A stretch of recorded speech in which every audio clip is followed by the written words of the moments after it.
I know you expect greatness, but when that last pitch shows up at 102.6, do you even surprise yourself a little bit?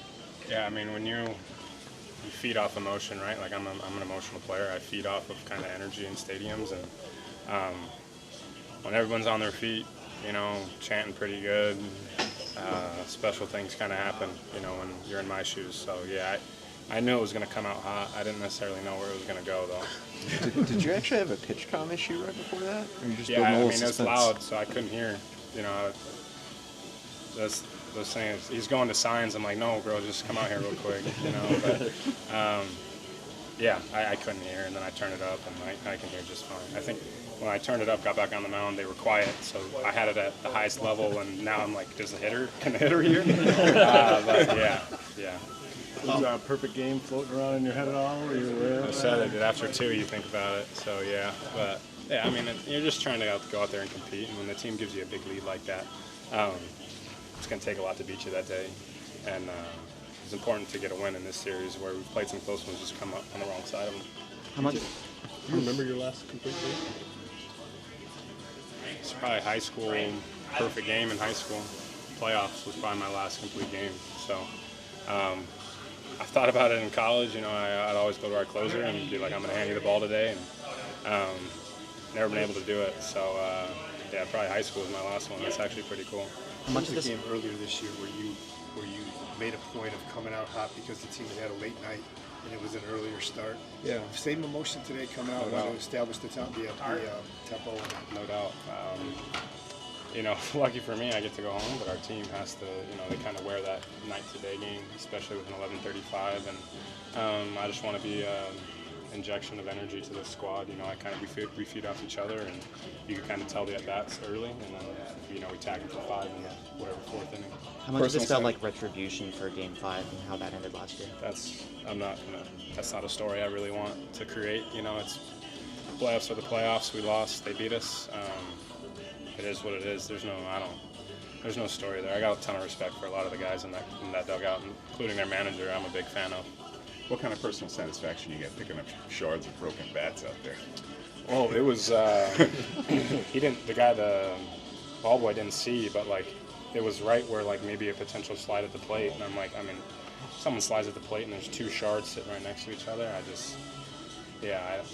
That wasn't really like a moment like that, but yeah. You saw you smiling after you got the ground out from Thomas. He had to run over to the bag. Was that just smiling about covering yourself? Their first base coach was like, "Hey, that was a great play." Thank you. You didn't expect that, huh? Yeah, I mean, that's just the stuff that happens in games. When you see these guys a lot, I got a lot of respect for that team, like I said earlier, and that first base coach, pretty special dude. When you finished the 8th, were you looking at AJ to see if you were going to get the fist bump or the handshake? It didn't really cross my mind. I didn't know what my pitch count was, but I knew it was low. I didn't really think I was coming out of it. You know, I think he's got great feel, and I felt like I was still in control of the game, like it wasn't getting loud. I was still able to suppress some contact, and I was getting ahead of guys, so I felt like I didn't give him a reason to take me out, and I think he justified that with letting me go out for the 9th. How good of a feeling is it to throw a Maddux? You know, like it's how rare that is. Yeah, how many pitches was that? 94. 94. Yeah. What's a Maddux? Maddux Less under than 100? Under 100, yeah. That's cool. Yeah, cool. I mean, I'd love to do that again. That's kind of hard. Yeah. That's pretty hard. Yeah, I mean, that's pretty cool, though. Yeah, I mean, complete game shutout, Maddux, whatever you want to call it, that's pretty cool. I think that's the most strikeouts ever in that. 22 balls. Good. I think that's the most strikeouts ever in that. Yeah, most strikeouts ever in a Maddux game. Cool. Yeah, I'm not really doing it for that. Yeah, I'm not really, you know, trying to go out there and pitch for accolades. I'm trying to win, you know, and that's cool, and I'll probably give some guys some shit in the clubhouse about it, but that'll be about it. The adjustment to, you know, when you realize that they're swinging early, lifting balls in play, I mean, which is kind of the thing, but what's the adjustment to throwing the secondary stuff versus, okay, here's my best stuff, you know, come try to hit it? I think it comes down to pitch execution. Like I've said before, I think, you know, when guys want to swing early and often, I don't think anybody's comfortable swinging and, you know, getting in 2-strike counts, especially against me. You know, I don't think guys want to be in 2-strike counts. They want to put the first pitch in play or second pitch in play. They don't really want to be in the box for a while. So it's about pitch execution, and I think Ding called a great game. He's got great feel back there, and just the visuals and stuff. I think he understands that too, where guys are swinging early and often, and you can slow some guys down by executing some pitches executing some pitches that are ball to strike, and I think he's good at having some feel for that. Did you shake him many times or at all today? Once, because I missed my spot, not because I wanted to go down and away, and I missed right down the middle. And he called a different pitch, and I was like, no, I think this is the pitch. I just messed up, and ended up getting the result I wanted, but that was it. Congrats, man. Thanks, Tarik. Nice job today. A lot of fun.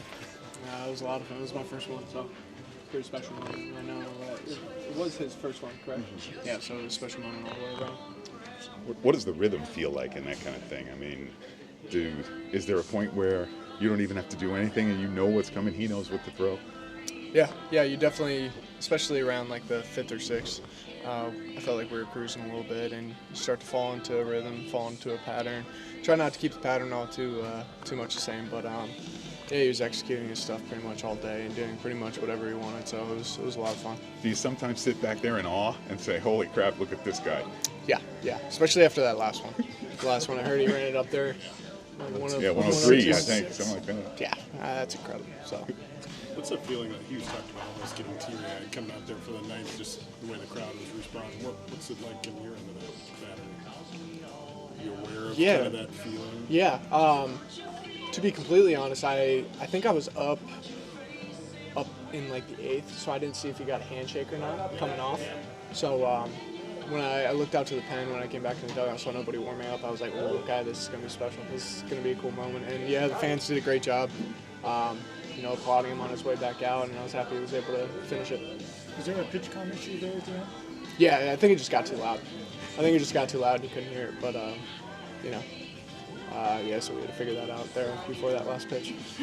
Last time I think you said you weren't aware he had a no-hit bid going until the hit. Was that any different this time? No, I knew. I knew. I think it was after the 3rd when I realized we put him, when their one hitter was coming up in the 4th.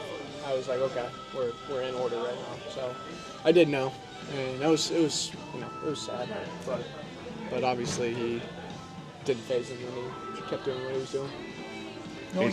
AJ talks about resets all the time. I mean, does a dominating performance like this make that reset easier? Oh, no doubt. He also, obviously, aside from the complete game, he saved our pen. I know we got 3 coming up against Giants. Thank you.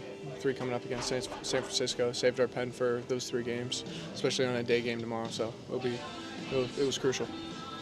We've heard and seen his competitiveness for a long time now, but as you continue to catch it more and more, what impresses you about his mentality? Yeah, it's both ways. It's the focus, the intensity, but it's also him being able to relax and let loose in the dugout in between innings. I know a lot of guys are pretty much tunnel vision, but he's able to joke around in the dugout and then lock it back in or whatever it may be. But it's impressive. Knowing what the type of at-bats they can put up, what's the adjustment when you see them put the first pitch, second pitch, early on? Yeah, it just depends on the type of contact. Obviously if he's missing barrels or getting ground balls straight into the ground, we keep on doing what we're doing. I know Wilson put a couple good swings on the balls, so then we had to make a little bit of adjustment with him. But for the most part, I know Hosey also hit a ball pretty hard to the left. But attack guys just with his strengths. Didn't really change the game plan all too much, and just we're attacking them all day. Thanks, Dillon.